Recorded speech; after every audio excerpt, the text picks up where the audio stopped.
사랑하는 서연의 성도 여러분, 예수님께서는 이 땅에 메시아로 오셨습니다. 하나님께서는 그 아들을 세상의 구원자로 보내셨다는 뜻이지요. 예수님께서 이 땅에 오시기 전까지 사람은 이 세상에 있는 모든 피조물들 가운데 가장 특별하고 존귀한 위치에 있었습니다. 그래서 그들이 만들어내는 모든 문명들은 얼마나 빛이 나는지 몰라요. 여러분, 예술을 한번 보십시오. 문화를 한번 보십시오. 얼마나 탁월한지, 그리고 그들이 만들어 놓은 사회 자체가 얼마나 뛰어난지. 저는 가끔씩 깜짝깜짝 놀랄 때가 언제 있냐면 집안에서 샤워기를 틀 때, 또는 설거지 하려고 물을 틀 때, 물이 집안에서 나온다는 것 자체가 얼마나 뛰어난지. 인간은 하나님을 닮아서 가장 놀라운 일들을 다 해내고 있습니다. 그런데 그 인간들이 문명이나 사회의 여러 가지 영역에서는 뛰어남을 발휘함에도 불구하고 온전치 않다는 거예요. 그들이 만들어낸 것은 빛이 나지만 그 속에 행동하는 인간들의 모습은 온전하지 않습니다. 왜냐하면 자기 중심성에 갇혀있기 때문에요. 나 중심이라는 거죠. 그래서 수도 없이 갈등이 일어납니다. 여러분, 사람이 사랑하면서 사는 것이 바르다는 거 다 알지요? 모든 사람들이 다 인정합니다. 어느 나라든지 사랑의 개념이 다 있어요.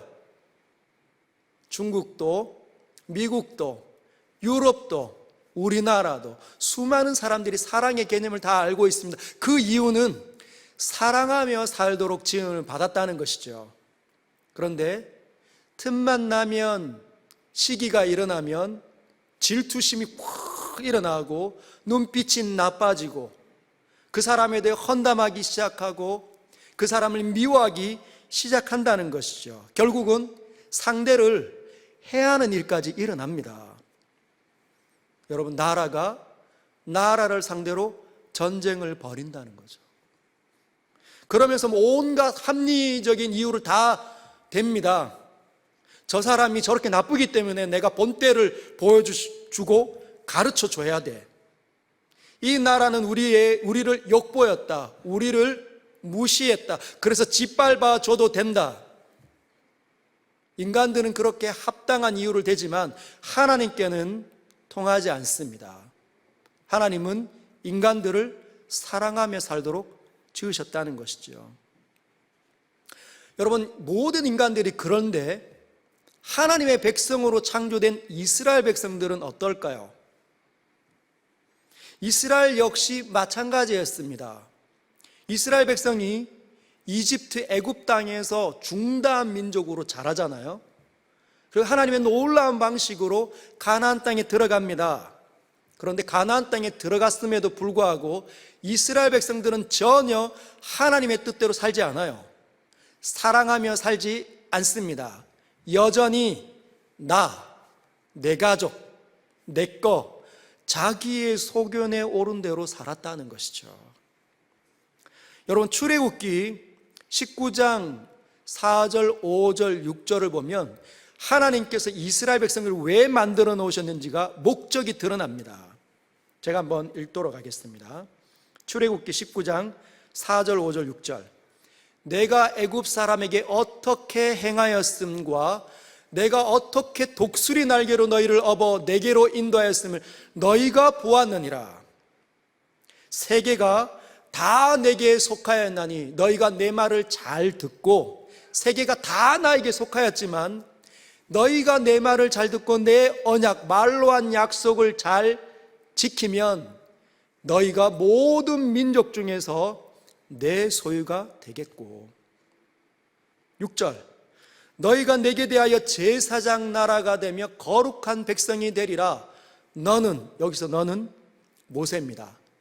모세, 너는 이 말을 이스라엘 백성에게 전할지니라. 여러분, 이스라엘 백성이 왜 창조가 됐냐면 모든 민족들 중에 하나님의 백성은 어떻게 살아가는지를 보여주기 위해서. 제사장 나라는 하나님과 그 세상을 이어주는 사랑의 징검다리 아닙니까? 그렇게 살지 못했다는 것입니다. 여전히 하나님의 나라보다는 자신의 나라에만 함몰되어져서 눈이 어두워져 살아가는 이스라엘 백성, 그것이 성경의 역사의 기록들입니다. 그런 이스라엘 백성들, 온 세상에 하나님께서는 유일한 대안인 메시아 예수 그리스도를 보내셨습니다.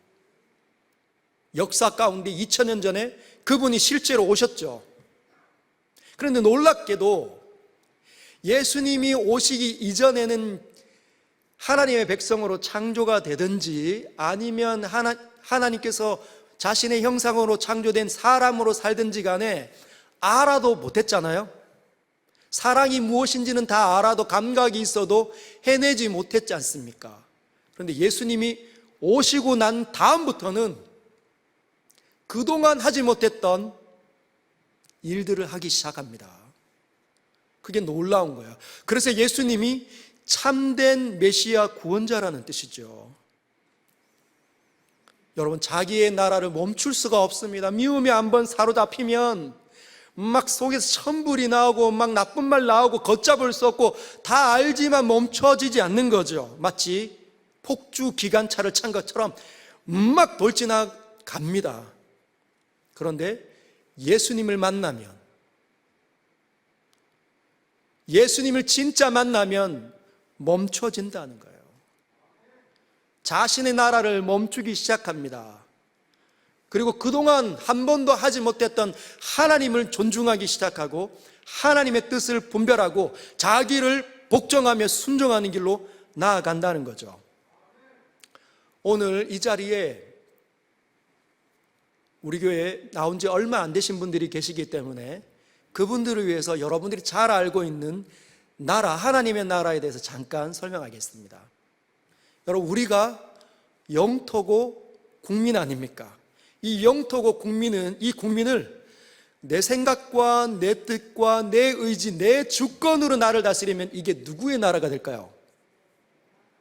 내 나라가 되는 겁니다. 내 시간과 내 돈과 내 인생을 내 생각대로 마음껏 쓰면 그게 내 나라의 전형적인 모습이라는 거죠.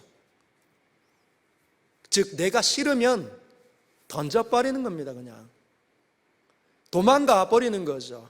다 내려놓는 겁니다. 내가 이렇게 왜 살아? 모든 걸 판단하는, 그 상황을 해석하는 기준이 나라는 거죠.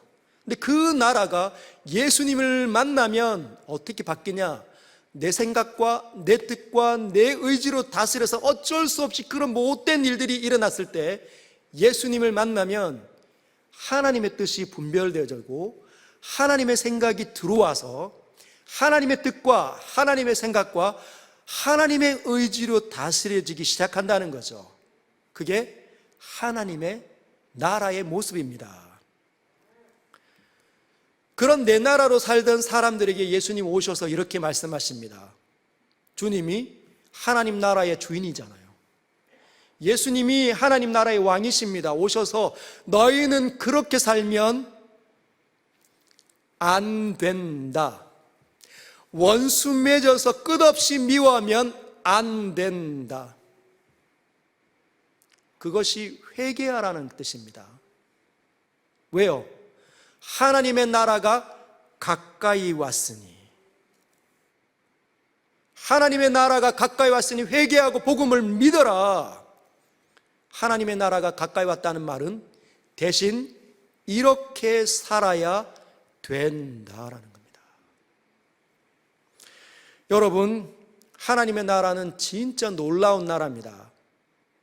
우리가 우리의 생각대로 우리를 다스리면 그동안 하지 못했던 사랑하고 용서하고 사과하고 이해하고 배려하고 내 것을 나누어주고 함께하는 이런 좋은 일들은 일어나지 못하지만 하나님의 나라는 강제하지 않고 은혜를 끼쳐서 자발적으로, 아 그래, 하나님께서 나를 용서하셨지, 나도 용서 한번 해보자, 찾아간다는 거죠.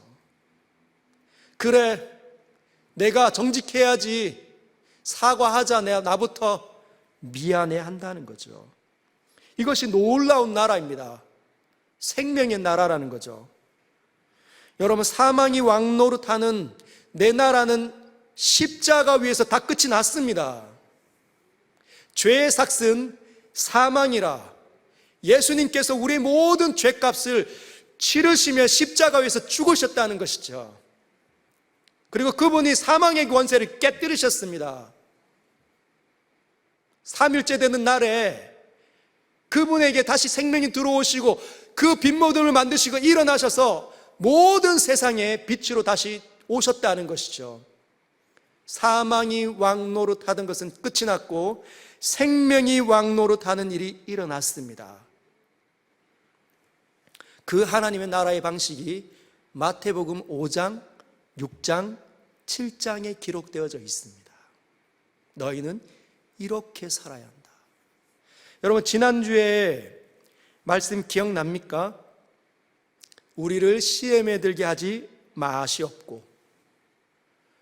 여러분, 까마귀 날자 배 떨어진다고 혹시 한 주간의 삶 속에 사단의 유혹에 혹시 시달리지는 않으셨습니까? 시험에 넘어가서 마음에 이 평강이 깨뜨려지고 혹시 옆 사람들을 미워하고 다툼이나 갈등이 있지는 않았습니까? 속이 천불나는 일들이 있지는 않았는지 돌아보십시오. 생각외로 들려오는 많은 소리는 시험에 빠진 사람이 많았다. 얼마나 마귀가 소동하든지. 그럼 마귀는 여러분과 저를 너무너무 잘 알고 있습니다. 지난주에 우리가 함께 모여서 하나님 말씀을 나눌 때 누가 같이 들었을까요? 영적인 어둠의 실체가 같이 듣습니다. 너희가 같이 나누었지? 하나님 말씀, 예수님 말씀 다 들었지? 그러나 안 될 걸. 나는 너희를 안다. 우리를 유혹하려 든다는 거죠. 그래서 절망하고 두려워하고 낙심하고 싸우고 갈등하도록 만듭니다. 하나님을 믿지 못하고 절망하도록, 그 자리를 이탈하도록, 넘어지도록 만든다는 거죠. 그러나 여러분, 저와 여러분이 이 자리에 여전히 있어서 하나님을 노래하고 예배하는 이유는 다만 악에서 구하시는 그 하나님의 역사가 있었기 때문이에요. 여러분, 마귀 사탄이 아무리 강력하고 우리를 유혹해서 넘어뜨리려 한다 할지라도 두려워하지 마십시오. 왜냐하면 하나님은 더 크신 분이시기 때문이에요. 마귀의 유혹에 넘어가도록 하나님 그냥 내버려 두셨지만 그 마귀의 유혹을 가지고 우리를 성장시키시는 분이십니다. 절대로 낙심하도록 그냥 내버려 두시는 분이 아니십니다. 하나님의 강함은 오늘 우리가 보는 푸른 하늘에 다 드러나 있습니다. 자, 그 하나님께서, 예수님께서 오늘 우리에게 또 다른 하나님의 나라의 방식을 가르쳐 주시려고 합니다. 우리 19절과 20절 같이 한번 읽어보도록 하겠습니다. 19절과 20절 같이 읽겠습니다. 시작. 너희를 위하여 보물을 땅에 쌓아두지 말라. 거기는 좀과 동록이 해하며 도둑이 구멍을 뚫고 도둑질하느니라. 오직 너희를 위하여 보물을 하늘에 쌓아두라. 거기는 좀이나 동록이 해하지 못하며 도둑이 구멍을 뚫지도 못하고 도둑질도 못하느니라.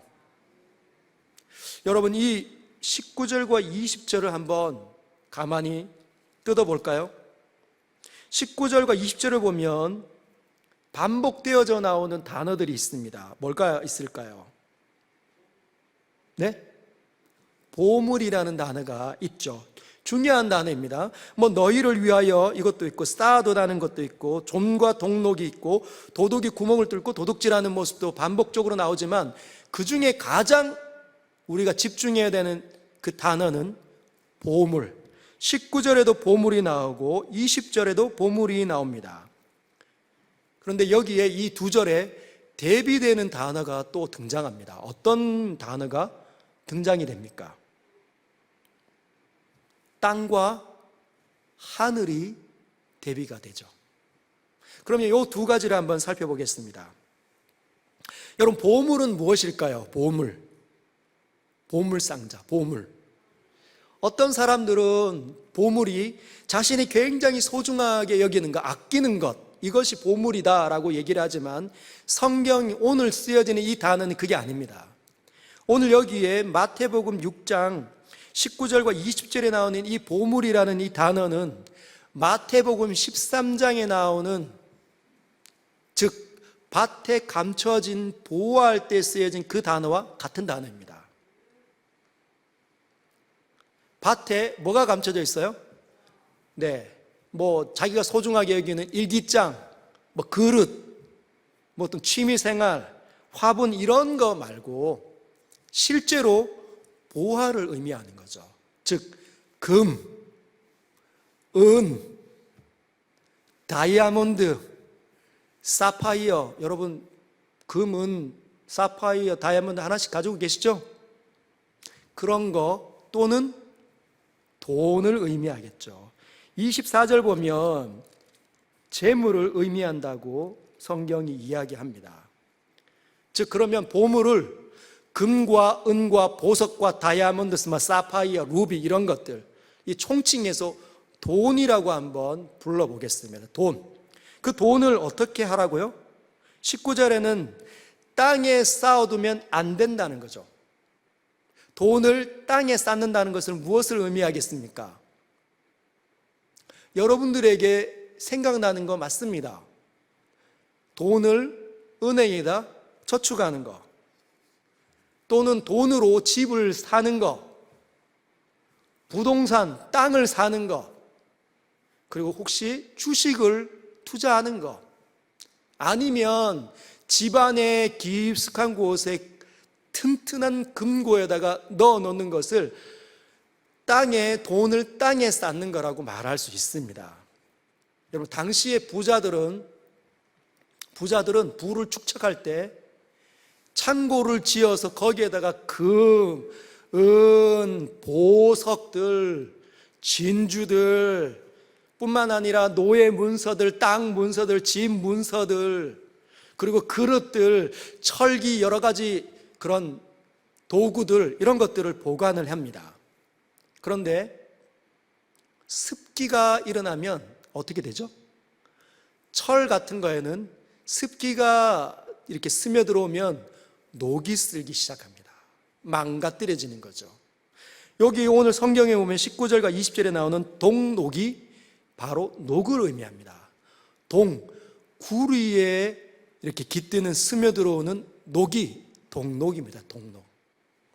조문, 땅 문서, 집 문서, 노예 문서, 이런 수많은 남에게 빌려줬던 여러 가지 계약서, 이런 것들이 창고에 보관이 되면 좀 또는 벌레와 같은 것들이 깃들어서 갉아먹으면 다 훼손되는 거죠. 내가 누구와 계약을 맺었다라는 그 단어가 벌레가 이렇게 갉아먹어버리면, 누구가 빠져버리면 이거는 가지고 효력을 발휘할 수가 없다는 거죠. 또는 도둑이 몰래 그 창고 뒤편으로 돌아가서 구멍을 뚫고 들어와서 홀라당 다 훔쳐간다는 겁니다. 그것이 돈을 땅에 쌓는다는 의미겠죠. 주님은 반대로 땅에 쌓아두면 안 되고 하늘에 쌓아둬야 된다라고 우리에게 설명하십니다. 하늘에 쌓는다는 것은 무엇을 의미할까요? 여러분, 하늘이 뭡니까? 하늘에 계신 우리 아버지요. 즉 하늘은 하나님이 계신 곳을 의미하는 거죠. 하나님께 드리는 것을 의미합니다. 거기는 하나님이 계신 곳은 좀도 없고 동록도 없고 벌레도 없고 또는 도둑도 함부로 들어올 수 없기 때문에. 여러분, 이 가르침은 우리에게 무엇을 교훈하고 싶어 할까요? 집 사면 안 된다, 땅 사면 안 된다, 돈을 은행에 저축하면 안 된다, 이걸 가르쳐 주시기 위함일까요? 전쟁이 일어나 버리면 내가 가지고 있는 그 지폐와 수많은 것들은 다 종이 조각, 돌덩이로 바뀌니까 집 사면 안 되고 땅 사면 안 되고 저축할 필요 없다, 이걸 가르쳐 주시기 위함일까요? 아니면 하나님을 믿는 사람은 이 땅에서 부자로 살면 안 된다, 그걸 가르쳐 주시기 위함일까요? 부자가 천국에 들어가는 것이 낙타가 천국에 들어가는 것보다 훨씬 어려우니까 너희는 나를 믿는 자는, 나를 따라오려고 하는 제자들은 부자로 살면 안 된다, 절대로, 그걸 가르쳐 주시기 위함일까요? 여러분, 제대로 된 해석을 위해서는 단서를 찾아 읽어보는 게 중요합니다. 단서가 어디 있을까요? 21절을 한번 같이 읽어보도록 하겠습니다. 같이 읽겠습니다. 시작. 내 보물이 있는 그곳에는 내 마음도 있느니라. 이게 무슨 말일까요? 돈이 있는 곳에 너의 마음도 있다. 사랑하는 여러분, 우리는 돈에 영향을 받는 사람들이라는 겁니다. 돈에 인생이 좌지우지되는 전형적인 인간이라는 것이죠. 우리가 이 땅에 태어나서 살아가면서 얼마나 돈의 영향을 받는지 모릅니다. 마음이 끌려다니기 시작한다는 것. 좀 더 볼까요? 24절 제가 읽어보겠습니다. 한 사람이 두 주인을 섬기지 못할 것이니 혹 이를 미워하고 저를 사랑하거나 혹 이를 중히 여기고 저를 경히 여김이라. 너희가 하나님과 재물을 겸하여 섬기지 못하느니라. 여러분, 우리가 하나님을 섬긴다는 것은 무엇을 의미할까요? 저와 우리의 마음이 하나님께 드려진다는 걸 의미합니다. 그런데 우리는 태어나면서 돈에 우리의 마음이 쏠리기 시작하는 존재들입니다. 이것이 경향성이에요. 얼마나 강력한지 모릅니다. 그래서 주님은 이 부분을 가르쳐 주시고 싶어 하신다는 거죠. 하나님을 섬기든지 아니면 재물을 섬기든지 물질을 섬기든지 하게 될 것이다. 누가요? 우리가. 예수 믿는 우리도 깨어있지 못하면 하나님을 섬기든지 아니면 재물, 돈을 섬기든지 하게 된다는 거죠. 여러분, 어떤 분은 이 부분을 가지고 이렇게 이야기하시더라고요. 그 하나님께서는 좀 오버하시는 거 아닙니까? 저 하나님 너무너무 사랑하는데 돈에 별로 크게 영향 안 받는 것 같은데요. 가당치도 않습니다. 하나님과 재물을 같이 섬기다니요. 절대 그렇지 않습니다. 자, 그러면 제가 말씀드리는 것을 한번 떠올려 보십시오. 여러분, 집안에 통장이 있으시죠? 은행에 계좌 한두 개는 아마 가지고 계실 겁니다. 여러분이 지금 가지고 있는 계좌에 있는 돈은 만족할 만한 수준입니까? 한 1,000만 원 있으십니까? 그걸로 만족이 안 되죠. 1억 정도 가지고 계십니까? 그걸로도 아마 우리의 평생 노후를 보장받지 못할 수 있습니다. 어떻게 해야 좀 든든할까요? 10억이면 든든할까요? 좋습니다. 100억 하겠습니다. 100억. 여러분의 통장에 100억이 있다고 상상을 해보십시오. 없지만 정말 우리와는 상관없는 돈의 액수지만 한번 있다고 가정을 해보십시오. 여러분, 그러면 얼마나 든든할까요? 100억이면 1억은, 몇 억은 또 아들놈, 몇 억은 또 딸내, 몇 억으로 누구 주고 또 하나님 섬기, 얼마나 많이 남는지, 친구들에게 밥 사주고 선한 일하고, 돈이 너무너무 많으니까 미래가 힘들지 않아요. 어깨 쫙 펴고. 그렇지, 우리 교회에서도 아마 나만한 부자는 없을 거야, 그렇게 생각할 수 있을 겁니다. 든든한 거죠. 뿌듯합니다. 만약에 이것이 나랑 너무 거리가 멀다면 지난달 수입보다 이번 달 수입이 더 많아졌다면 어떨까요? 얼마나 행복할까요?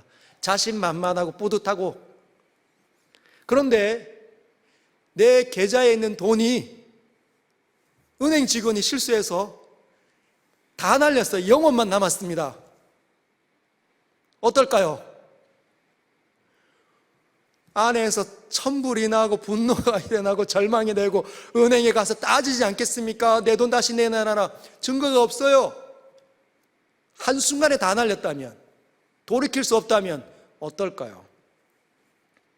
그것과 함께 한번 떠올려 보십시오. 하나님이 나에게 은혜를 지금 주시지 않는다면 여러분 깝깝하십니까? 오늘 이 예배에 하나님께서 은혜를 안 주셔도 여러분 깝깝하십니까? 뭐 대수롭지 않고 뭐 다음 주에 은혜 받으면 되지. 혹시 그런 마음은 들지 않을까요? 아니면 하나님께서 은혜를 주실 때 100억을 가진 것보다 훨씬 더 든든하고 인생 살맛 나구나 그런 마음이 듭니까? 여러분, 하나님은 100억보다 훨씬 더 값어치가 있으신 분입니다. 어마어마하게 온 우주의 빛을 다 상쇄시킬 것보다 훨씬 더 뛰어난 아름다움의 소유자이시죠. 할렐루야. 그런데 그 재물과 하나님 어느 둘 쪽을 여러분 영향을 받습니까? 100억 잃으면, 아니면 지금 있는 통장에 있는 잔고가 제로가 되고 사업이 어려워지면 여러분 더 어렵고 더 힘들고 더 낭망하고 하지 않습니까? 하나님 느껴지지 않는 것보다. 그러면 저와 여러분은 물질에 영향받는 사람이라는 거예요. 그래서 주님이 이 가르침을 반드시 해 주시고자 하시는 겁니다.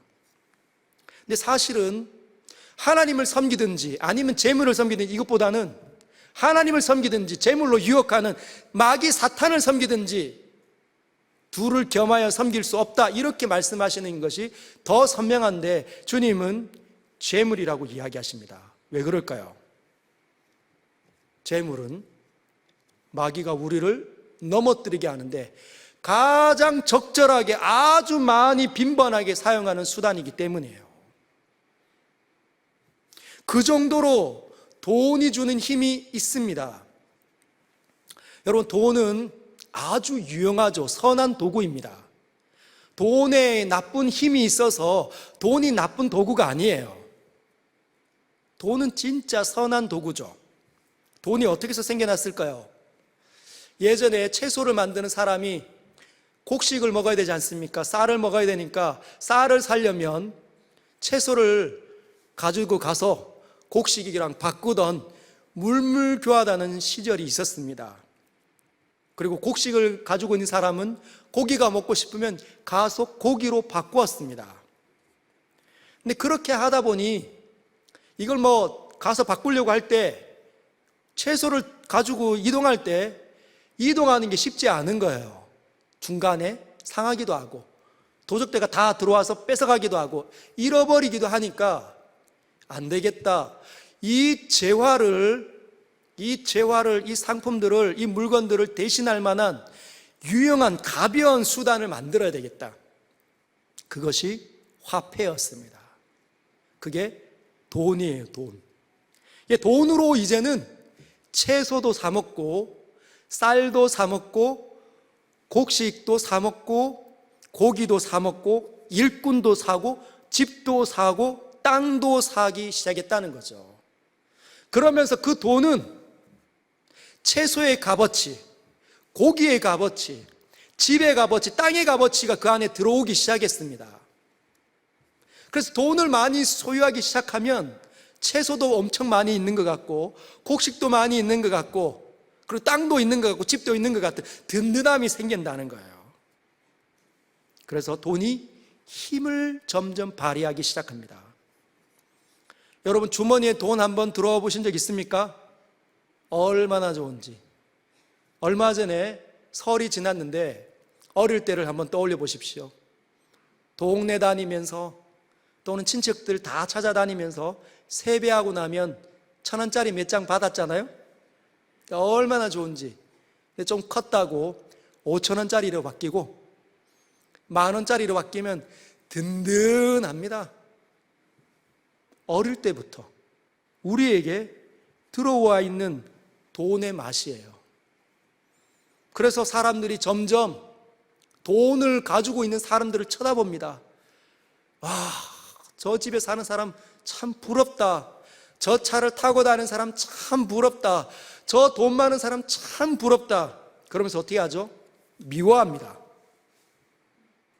그 사람들을 미워해요. 그러면서 나도 돈 많이 벌어야겠다. 왜냐하면 돈 많이 가지고 있으니까 사람들을 막 부리고 함부로 대하는 것 같아서 돈을 막 악착같이 벌려고 합니다. 세계관이 뒤틀어지고 가치관이 오염되기 시작한 거예요. 살아가며 살아야 되는데 미움이 부릴 듯 하는 그 돈 때문에 돈을 가지고 있으면 행복하다. 돈이 행복을 가져다 준다라고 생각을 합니다. 이 세상에 있는 수많은 이론들이 돈을 벌도록, 돈을 더 많이 벌도록 그렇게 어릴 때부터 시스템이 만들어져 가고 있죠. 학교에서 선생님들이 집안에서 엄마 아빠가 틈틈이 이야기합니다. 돈으로 싸우고 돈 때문에 힘들어하고 그 모습을 바라보는 아이들은 뭘 보면서 자랄까요? 아, 돈이 중요하구나. 선생님들이 너희들 이거 모르면 너희들 대학 못 간다. 대학 못 가면 좋은 직장에 못 들어간다. 좋은 직장에 못 들어가면 돈 많이 못 번다. 돈 많이 못 보면 결혼 못 한다. 집도 못 사고 땅도 못 사고 너희들은 거지 같은 존재가 될 거야. 공부 못하는 게 그렇게 가는 거예요. 세상이 그렇게 어릴 때부터 우리는 그것을 보면서 은연중에 습득되어져 있는 거죠. 순애야, 김중배의 다이아몬드가 그렇게 좋더냐? 드라마에서, 영화에서 뭘 얘기합니까? 사랑하는 여인을 돈 때문에 헌신짝처럼 버리는 거죠. 그렇게 사랑했는데 나에게 돈을 더 많이 가져다 주는 남자가 더 좋아 보이는 겁니다. 사랑 안 해도. 돈과 결혼을 하는 거죠. 그걸 수많은 드라마에서 고발하고 우리에게 이야기하잖아요. 아, 그러면 안 된다 하지만 안 된다는 거죠. 이미 어릴 때부터 습득되어져 있어서 영향을 받아 우리를 이끌어가니까 끌려다닙니다. 노예처럼. 속수무책입니다.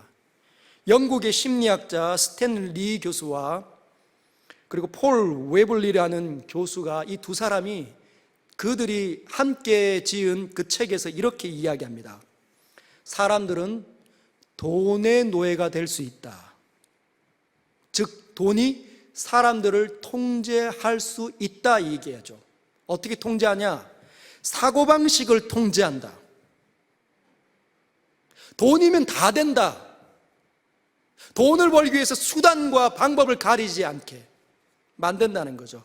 그래서 또 감정을 통제한다. 돈이 있으면 안정감을 갖고 돈이 없으면 불안하게 만들고 그 행동을 유발시킨다. 돈으로 향하는 거죠. 내 돈을 빼앗는 사람은 가차없이 원수로 규정하고 싸우는 겁니다. 여러분, 예수님께서 이를 경고하시는 거죠. 디모데전서 6장 10절에 이렇게 이야기합니다. 디모데전서 6장 10절, 돈을 사랑함이 일만하게 뿌리가 되나니. 여러분, 돈이 일만하게 뿌리가 되는 게 아니에요. 돈은 선한 도구지만 돈을 사랑하게 되면 돈이 주는 행복에 노출되고 끌려다니게 되면 일만 악이 양산된다는 겁니다. 이것을 탐내는 자들은 미혹을 받아 믿음에서 떠나 많은 근심으로써 자기를 찔렀도다. 돈을 사랑하게 되면 하나님을 떠나게 되는 일이 일어나는 거죠. 돈을 막 추구하다 보니까 돈이 목적이 되었습니다. 원래는 삶을 아름답게 풍성하게 만드는 수단으로 돈이 사용되었는데 이제는 돈에 힘이 있다 보니 돈이 목적이 된 세상 우리가 살고 있어요. 그래서 인색하죠. 돈을 사랑하는 사람의 특징은 인색합니다. 표정이 나빠지는 거예요. 사랑하는 여러분, 어느 집사님께서 한 간증하시는 것을 제가 들었는데, 주일학교 자기가 초등부 선생님인 거예요. 초등학교 5학년, 6학년 정도 된 것 같습니다. 근데 반에 남자애들이 있는데 그 남자애들하고 이런저런 얘기하다가 하나님께 우리가 어떤 소원을 가져야 될까 하면서 아이들에게 하나님께 바라는 것이 있냐라고 물었답니다. 그랬더니 6명의 남자애들 모두가 돈이요 라고 얘기했대요. 하나님을 믿으면서도 돈을 추구하는 거죠. 돈을 위해서 하나님께 나아가는 겁니다. 여러분, 그런 사람들은 돈이 채워지면 더 이상 하나님께 관심이 없어집니다. 여러분, 하나님으로부터 멀어지도록 돈이, 이 재물이 영향력을 발휘한다는 거예요. 돈에 끌려다니면 탈세하기 쉽습니다. 내가 나라에 굳이 이만큼 돈 줄 필요가 뭐가 있나 조작을 하죠. 그러면 부정직이 일어납니다. 돈을 사랑하게 되면 일만하게 뿌리가 일어나는 거죠. 자기가 부정직해도 돈이 목적으로 살아간다는 거예요. 주님은 그렇게 되면 하나님을 제대로 예배할 수 없게 된다는 거죠. 거룩하신 하나님을 제대로 만날 수 없게 된다라고 우리에게 얘기합니다. 돈은 무서운 겁니다. 사랑하는 여러분, 돈 다룰 줄 아십니까? 이 선한 도구인 돈을 다루어낼 줄 아십니까? 여러분, 아간이라는 사람 성경에 있죠. 여리고성을 무너뜨리고 난 다음에 아이성을 점령해야 되는데 이 아간이 탐심이 들어서 하나님께 드려야 되는 그것을, 물건을 훔쳐서 자기의 장막터에 감춥니다. 그리고 난 다음에 그 공동체 이스라엘 백성이 대패합니다. 전쟁에서 진다는 거죠. 탐심은 그런 일을 만들어낸다는 거예요. 여러분, 또 있습니다. 엘리사, 혹시 나아만 장군과 엘리사의 이야기를 아십니까? 아람 장군이었던 나아만이 문둥병에 걸려 있습니다. 이 나병에. 그래서 엘리사에게 와서 고침을 받았죠. 그때 나아만 장군이 엘리사에게 후하게 재물을 안겨다 주려고 합니다. 이거 다 받으십시오. 제가 너무너무 감사해서 이 재물을 드립니다. 근데 엘리사가 나는 하나님 앞에서 당신의 것을 하나라도 취하지 않겠소. 그냥 가시오. 그래서 나아만 장군이 몸을 나은 채로 이렇게 가다가 보니 이 얘기가 자신의 사화인, 엘리사의 사환인 게하시에게 들어간 거예요. 뭐?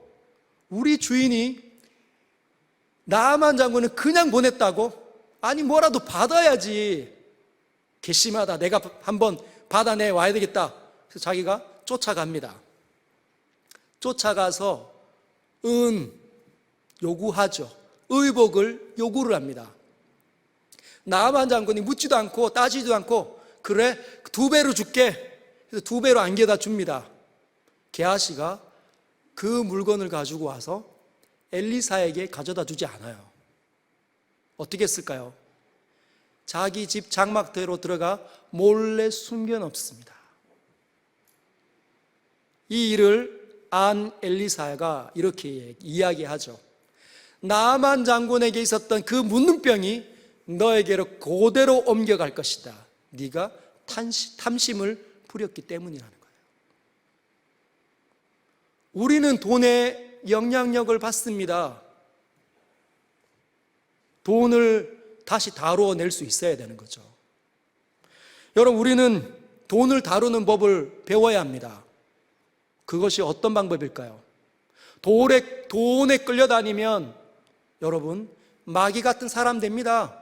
돈을 더 벌고 싶고 돈을 더 악착같이 더 받아내기 위해서 소송을 불가하는 거죠. 그런 사람은 표정이 어둡고 악한 말들을 쏟아냅니다. 사납죠. 당연히 하나님께서 기뻐할 리가 없습니다. 그래서 우리는 돈을 다루어내야 됩니다. 이 선한 도구인 돈을 우리가 다뤄내야 하나님께서 기뻐하신다는 거죠. 그럼 어떻게 해야 돈을 다룰 수 있을까요? 비법이 있습니다. 20절을 한번 읽어보도록 하겠습니다. 20절 같이 한번 읽겠습니다. 시작. 오직 너희를 위하여 보물을 하늘에 쌓아두라. 네, 거기까지. 오직 이 방법밖에 없다는 겁니다. 돈에 끌려다니지 않으려면, 돈의 노예가 되지 않으려면 오직 너희를 위하여 보물을, 돈을 하늘에 쌓아두라.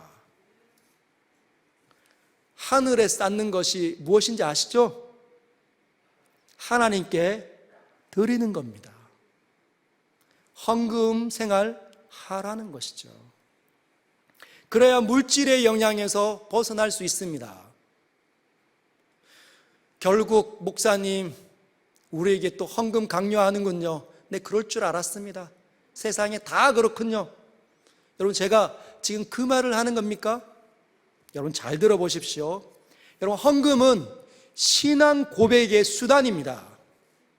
신앙 고백이라는 것은 이 땅에 보이지 않는 하나님을 저는 보고 사는 것입니다라고 인정하는 것이 신앙 고백이에요. 여러분이 헌금을 할 때 저는 하나님을 인정합니다라고 말을 하는 것이라는 거죠. 여러분, 모든 자유가 어디서부터 비롯됩니까? 예수님을 알 때 하나님으로부터 참된 자유가 오는 겁니다. 우리의 마음이 돈에게 쏠리지 않고 하나님에게 쏠려야 자유가 일어난다는 거예요. 여러분들을 이끌어서 여러분을 좌지우지하는, 여러분에게 슬픔을 가져다주고 여러분에게 기쁨을 안겨다주는 그 돈으로부터 자유하려면 하나님께 드리는 훈련을 하십시오. 이런 거죠, 헌금 생활하는 건. 하나님, 내가 번 이 돈 다 내가 번 거 맞습니다. 그러나 제가 열심히 일할 때 하나님께서 모든 환경을 열어주셨기 때문에 제가 주님께서 주신 거라 믿습니다. 주님, 그런데 제가 이번 달에 번 이 돈 다 있어야 제 가정의 경제가 운영이 되고 돌아갑니다. 그래서 저는 못 줍니다. 이게 아니잖아요. 주님, 가정경제가 이 돈이 다 있어야 돌아가는데도 불구하고 이 수입의 일부를 떼서 주님께 드립니다. 왜냐하면 저는 물질로 사는 사람이 아니기 때문입니다. 이 물질이 저를 지키는 것이 아니라 하나님께서 저를 지키시는 줄 저는 인정합니다. 그게 헌금 생활이에요. 그 사람이 바로 예수님으로 사는 사람입니다. 하나님 나라를 보는 사람들만이 그렇게 할 수 있다는 거죠. 한 예로 헌금 생활 중에 11조를 한번 예를 들어볼까요? 여러분, 11조 하고 계십니까? 11조가 어떤 개념입니까? 10분의 1을, 수입이 10이라면 그 중에 1을 하나님께 드리는 거죠. 1,000원을 벌면 100원을 드리는 겁니다. 10,000원을 벌면 1,000원을 주님께 드립니다. 여기까지는 누구나 쉽게 하실 수 있어요. 어린아이들도. 그런데 10만 원을 벌면 이제 10,000원을 주는 것부터 아이들이 어려워지기 시작하죠. 약간 영향을 받기 시작합니다. 그러나 성인들은 아니죠, 아직까지는. 근데 100만 원을 벌면 10만 원을 드릴 때부터 이제 손이 떨리기 시작하는 거예요. 이 10만 원, 그러다가 하나님께 기도합니다. 하나님, 이 100만 원으로 저희는 살기 어렵습니다. 주님 채워주셔야 합니다. 그래서 하나님께서 채우십니다. 어떻게 하셨을까요? 1,000만 원을 벌게 하십니다. 그러면은 10분의 1이 얼마요? 100만 원. 내 생애에 100만 원을 드려본 적이 있을까? 손이 벌벌 떨리기 시작하는 거예요. 아까워지기 시작합니다. 여러분, 100원짜리에도 돈의 영향력이 있죠. 근데 이것이 점점 많아지면 많아질수록 그 영향력은 훨씬 더 강력해져서 여러분을 붙잡아 끌어갑니다. 하나님으로 나아가지 못하도록 손이 떨립니다. 하나님 돈 필요 없는데 이거 드릴 필요 있나? 여러분, 100만 원을 벌다가 1000만 원을 벌면 100만 원 우리가 드릴 때 9천만 원은, 아니 900만 원을 더 벌게 하신 거잖아요. 근데 사람들은 자기가 더 많이 벌게 하시는 하나님에 대해서 마음을 두지 못하고 이 100만 원에 더 마음이 가 있기 때문에 드리지 못합니다. 1억이 벌게 되면요, 1000만 원, 더 무겁습니다. 더 나오기 어려워. 9천만 원이라는 돈을 하나님께서 더 축복하셔서 채우셨는데도 불구하고 더 나오지 않습니다. 여러분, 10억이면요 1억, 기가 막히죠. 1억을 헌금할 수 있는 성도가 이 땅에 과연 몇 명이 될까요? 더 나오지 않습니다. 9억이라는 돈을 하나님께서 더 축복하셨는데도 불구하고, 여러분, 물질이 많으면 더 많이 강력하고 더 많이 여러분들을 하나님 보지 못하도록 만들어 버릴 수 있습니다. 그래서 훈련이 필요한 것이죠.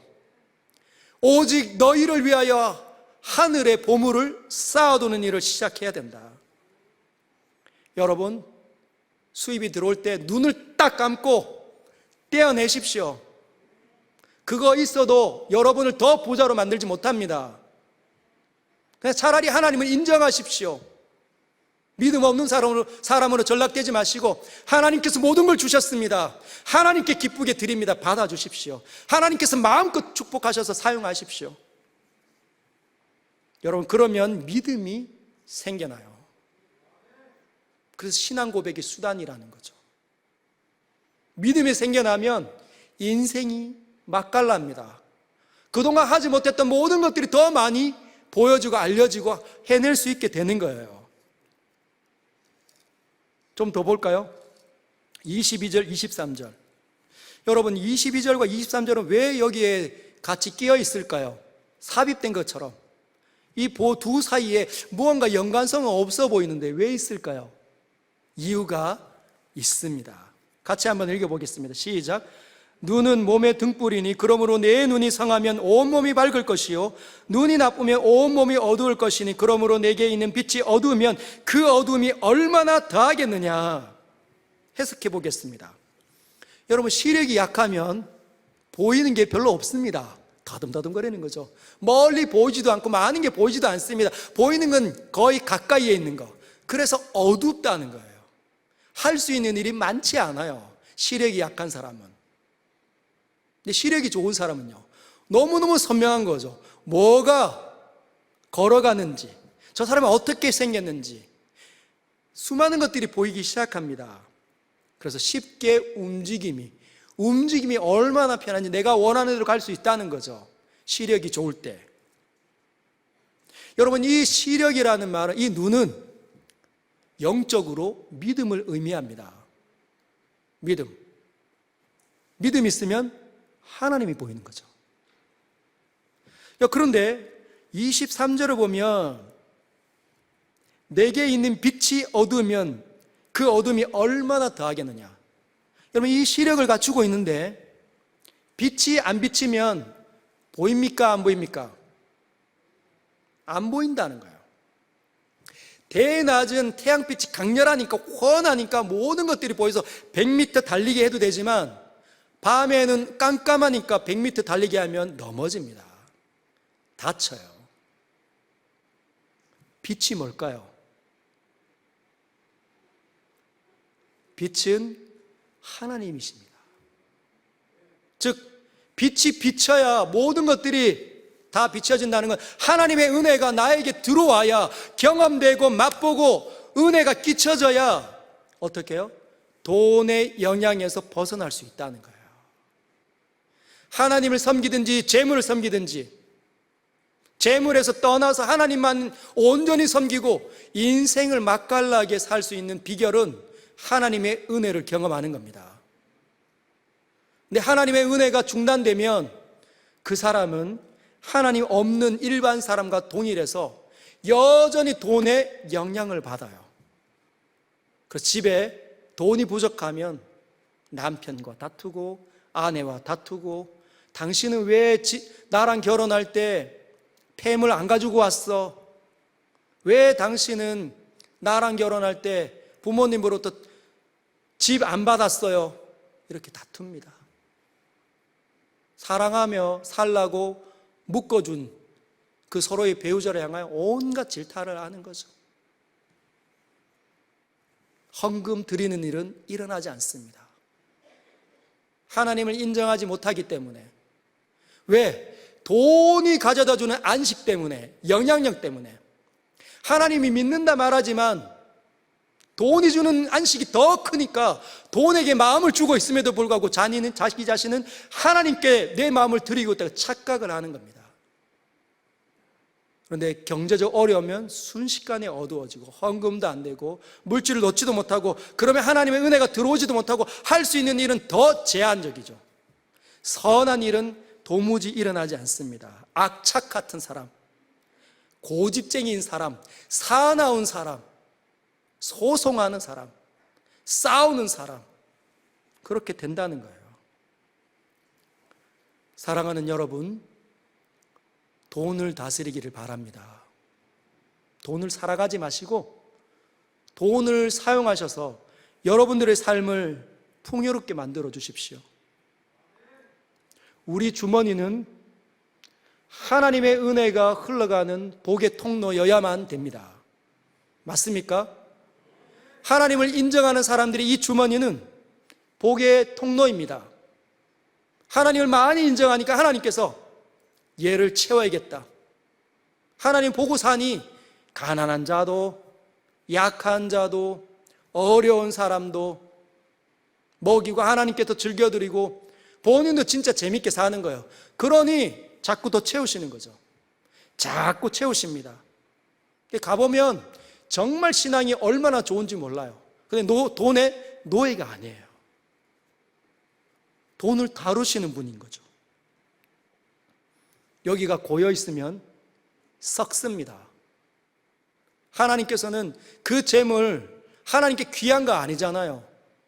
우리에게 귀하다 해서 채우셨는데 고여 있으면 하나님 절대 다시 그 주머니를 채우지 않습니다. 하나님을 인정하지 않는데 어떻게 거기를 다시 채우겠습니까? 다시 채운다는 말은, 여전히 채워서 부자가 된다는 말은 버려졌다는 뜻일 수도 있습니다. 잠언 11장 28절은 이렇게 이야기하죠. 자기의 재물을 의지하는 자는 패망하려니와. 재물이 내 미래를 안전하게 해준다고 착각하는 사람들은 패망합니다. 그러나 의인은 푸른 잎사귀 같아서 번성하리라. 여러분, 잎사귀가 마르지 아니함 같으니 누구입니까? 복 있는 사람. 시편 1편에 여호와의 율법을 즐거워하여 주야로 묵상하는 그 사람만이 잎이 마르지 아니함 같으니, 그렇게 이야기하는 거죠. 즉 하나님의 말씀을 존중하는 사람, 하나님의 생각을 따라 사는 사람이 바로 그런 사람들입니다. 여러분, 하나님께 즐겨 들으십시오. 여러분들이 헌금하면 제가 가져갈까요? 여러분들이 헌금 많이 한다고 해서 사례가 올라가지 않습니다. 정해진 대로 그냥 주시는 거예요. 여러분들이 헌금하면 제가 막 이렇게 재산을 불리는 데 쓰지 않습니다. 땅 사는 데 쓰지 않습니다. 우리 교회는 담임 목사가 재정에 관여하지 못하도록 장치를 마련해 놨습니다. 재정의 사인도 저는 못하는 거 알고 계시죠? 우리 장로님들 누군가에게 한 사람이 집중되지도 못합니다. 왜요? 감사팀들이 있기 때문에. 각 부서들이 제대로 제 역할에 맞게끔 이 헌금을 소중하게 사용했는지 그들이 눈 시퍼렇게 뜨고 모든 지혜로움을 발휘하며 검증을 한다는 거죠. 왜 이렇게 썼습니까? 그렇게 쓰면 됩니까? 한다는 거죠. 여러분들이 드리는 그 헌금을 가지고 다음 세대를 위해서 양육하는 데, 교육하는 데 사용하고, 약한 교회를 섬기는데 사용하고, 정말 힘들고 어려운 사람들을 돕는 데 사용하고, 선교사님들을 후원하는 데 사용하고, 작은 교회를 지원하는 데 사용합니다. 그래서 하나님께 드리면 하나님의 사업이 나타나서 복음이 그 사람들을 살려내고 하나님께 영광이 된다는 것이죠. 사랑하는 여러분, 우리는 하나님의 사람으로 이 땅에 존재합니다. 그리고 하나님 나라가 실제하고 우리의 삶에 펼쳐지고 있습니다. 그동안 살아왔던 모든 구습들, 내 나라의 방식으로 살았던 내 중심을 이제 우리는 중단하고 새로운 가치관을 우리의 삶에 거룩한 습관으로 만들어야 합니다. 여러분, 헌금 생활 하십시오. 그리고 어린아이들도 가르치십시오. 어린아이들에게 여러분 헌금 생활 가르칠 때 여러분이 직접 줘서 자, 10,000원, 자, 5,000원, 자, 1,000원, 자, 맞게끔 주면 안 됩니다. 그럼 아이들 망치는 거예요. 어떻게 해줘야 되죠? 용돈으로 주고 그 아이들의 소유가 되게 하고 그 아이들의 소유에서 떼내서 하나님께 드리는 훈련을 하게 하십시오. 그래야 어릴 때부터 돈의 노예가 되지 않고 돈을 다룰 수 있는, 경영적인 인생을 경영할 수 있는 참된 하나님의 사람이 되어갈 겁니다. 우리 같이 한번 기도할까요?